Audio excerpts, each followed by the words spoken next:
जरा बात करते हैं, उनका ये सब्जेक्ट है, उनसे पूछते हैं कि वो हमें कैसे इस पे गाइडलाइन दे सकती है। सारा आप कैसी हैं? ठीक ठाक हैं?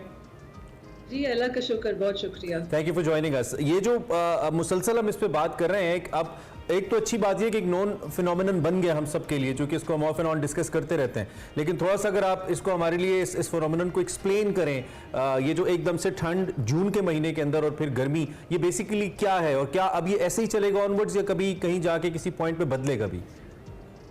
बहुत शुक्रिया जी। नहीं, ये अच्छा सवाल है जो आपने पूछा है। बेसिकली माहौलियाती तब्दीली जो है जी, उसके पीछे इतनी कोई उसके पीछे साइंटिफिक रिसर्च है, उससे यही आप डिटरमिन कर सकते हैं या आप उससे यहाँ तक ही बात कर सकते हैं कि शायद ये जो बारिशें हो रही हैं जो गैर मामूली हैं, या जो एक ठंड के 2-3 दिन आए हैं पाकिस्तान में कुछ शहरों में, वो शायद हो सकता है वो माहौलियाती तब्दीली से ही की वजह से हो, या ये भी हो सकता है कि बस वो एक एबनॉर्मल सा फिनोमेना हो, एक कुदरती निज़ाम है। तो उसमें मैं आपको ये किसी डिटरमिन्ड तरीके से नहीं कह सकती कि ये माहौलियाती तब्दीली की वजह से ही है। अलबत्ता पिछले साल भी कुछ पेशावर में कुछ जून के महीने में ही कुछ ऐसे दिन आए थे जब वहां पे ठंड थी, और हमारी जो मौसमियाती तंजीम है, मेट्रोलॉजिकल डिपार्टमेंट जो है, उसके नुमाइंदों ने कहा था कि हो सकता है कि अगर ये अगले साल भी आए तो ये माहौलियाती तब्दीली की वजह से ही मतलब अगर इसका तसलसल हो जाए। यस जी, बिल्कुल बिल्कुल। ठीक है। अच्छा, दूसरी एक और बात ये भी है कि हमें तो बड़ा अच्छा लगता है अगर मई जून में हमें इतना प्लेजेंट वेदर मिल जाए, तो हम जैसे लोग तो बड़े खुश होते हैं, लेकिन ऑन दी अदर एंड चूंकि हम एक ज़री मुल्क हैं और बहुत सारी फसलें वो गर्मी के ऊपर डिपेंडेंट होती हैं, बहुत सारे फल हमारे जैसे मैंगोज हैं, खजूर का फल है, बहुत सारी ऐसी चीज़ें हैं, फिर हमारी दीगर फसलें गंदम वगैरह, उनको गर्मी चाहिए होती है।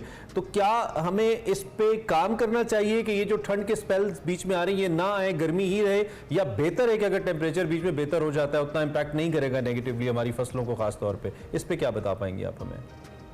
जी, आई डोंट थिंक कि ये इंसान के कि हम इस तरह मौसम को कंट्रोल कर सकते हैं। हम जो कर सकते हैं एक स्टेट लेवल पर भी और एक इंडिविजुअल लेवल, ज़ाती लेवल पर भी, वो ये है कि हम माहौलियाती तब्दीली को बढ़ने से रोक सकें, और जो भी हम स्टेप्स ले सकें कि जो माहौलियाती तब्दीली की वजह से हमें जो असरात पेश आ रहे हैं उनको कंट्रोल किया जा सके। अब जिस तरह ये ठंड की स्पेल आई है, इसकी वजह से अगर कोई असर पड़ रहा है तो हमें ये फोरकास्ट फसलों पर कोई ऐसा असर पड़ रहा है तो हमें ये फोरकास्ट होना चाहिए हमारे पास कि बारिश आ रही है, और फिर इसकी इंफॉर्मेशन जो है वो हमारी फार्मर तक भी पहुंचनी चाहिए। और उसका बड़ा आसान तरीका है जो आप जैसे अर्ली वार्निंग सिस्टम्स के जो आप कहते हैं, उसे ये है कि आप उनको मोबाइल फोन पर मैसेज भेजें, रिकॉर्डेड मैसेज भेजें कि भाई अगले हफ्ते में या अगले महीने में बारिशों की एक स्पेल आनी है या बहुत गर्मी की एक लहर आनी है। तो आई थिंक और जो जहां तक आपने ज़राअत की बात की, बिल्कुल, लेकिन ज़राअत पे ज्यादा गर्मी का असर आएगा। अच्छा सारा, एक और पॉइंट, जिस तरह से भी आप कम्युनिकेशन के हवाले से बात करी है, दुनिया भर के अंदर वेदर को लेकर या वेदर फोरकास्ट को लेकर एक बहुत जदीद सिस्टम्स मौजूद हैं, चाहे वहाँ पे खुदा न खास्ता कोई सैलाब आ रहा है, कोई भी मामलात है, अब लोगों को उस हवाले से पहले वार्न किया जाता है, उनको पता होता है, और उसके लिए किसी हद तक तो शायद वो तैयारी कर सकते हैं। एक नेचुरल डिजास्टर को अब से कंट्रोल नहीं कर सकते। अनफॉर्चुनेटली पाकिस्तान के अंदर टेक्निकली भी टेक्नोलॉजिकली भी हम इतने एडवांस्ड नहीं है। हमारे यहाँ सिस्टम्स हो या फोरकास्ट हो, वो चीज़ें उस तरह से इम्पैक्ट नहीं डालती हैं। सैलाब आते हैं, बारिशें होती हैं, हमारा जो किसान है शायद वो इतना एक्सेसिबल नहीं है। तो क्या हो सकता है, इसका सोल्यूशन क्या आप सजेस्ट कर सकती हैं स्टेट लेवल पे भी, कि हमें टेक्नोलॉजिकली कितनी चीज़ों को इम्प्रूव करना है या टेक्निकल साइड पे कितना काम करना है? वेरी गुड क्वेश्चन जी, आई एम ग्लैड आपने ये पूछा है। उसमें पहली चीज़ तो ये है कि हमारे पास कुछ तो साइंटिफिक मालूमात और टेक्नोलॉजी मौजूद है। सो मैं अगर आप ये कहें कि पाकिस्तान में है ही नहीं मौसमियाती तंजीम के पास, तो वो आई डोंट थिंक वो दुरुस्त बात है। लेकिन जो आपने बात की कि इस इंफॉर्मेशन को हम एक आम पाकिस्तानी तक पहुंचाएं, खास तौर पे उन्हें जो देहातों में रहते हैं, वो डेफिनेटली हमें उस पर काम करना चाहिए। अर्ली वार्निंग सिस्टम्स में, जिस तरह मैंने पहले कहा, मोबाइल फोन्स के जरिए रिकॉर्डेड मैसेजेस हमारे लिए एक सबसे ज़्यादा प्रैक्टिकल सोल्यूशन है क्योंकि पाकिस्तान में मोबाइल फ़ोन यूज़र्स बहुत ज़्यादा हैं, ऑलमोस्ट 200 मिलियन के करीब।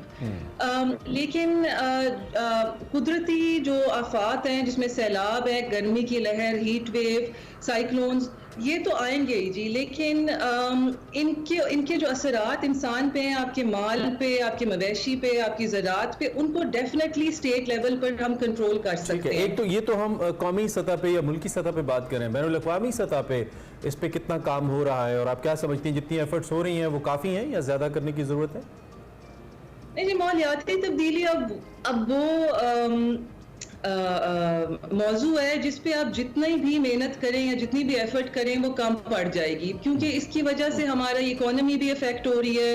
एयर पोल्यूशन, स्मॉग की वजह से जो हवाई आलूदगी है उसकी वजह से हमारी सेहत भी अफेक्ट हो रही है, फिर सैलाब आ रहे हैं।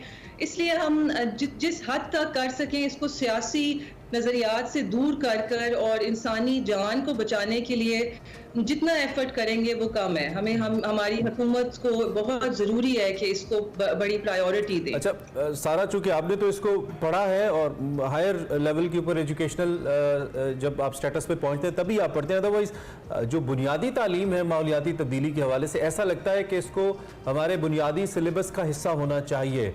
आपका चूंकि ये सब्जेक्ट है, आप इसको कितना इंपॉर्टेंट समझती हैं कि हमारे बच्चों को इनिशियल स्टेजेस के ऊपर इसको पढ़ाया जाना चाहिए ताकि उनको मालूम हो और वो एक रिस्पॉन्सिबल सिटीजन बने? हाँ जी, बिल्कुल पढ़ाना चाहिए, क्योंकि माहौलियाती तब्दीली से आने वाली नस्लें ज़्यादा मुतासिर होंगी। अब जो बच्चे हैं इस वक्त उनके ऊपर इसके असरात ज़्यादा होंगे, क्योंकि आने वाले सालों में गर्मी की लहरें बढ़ जाएंगी, सैलाब बढ़ जाएंगे, माहौलियाती तब्दीली से आने वाले कुदरती आफात बढ़ जाएंगे।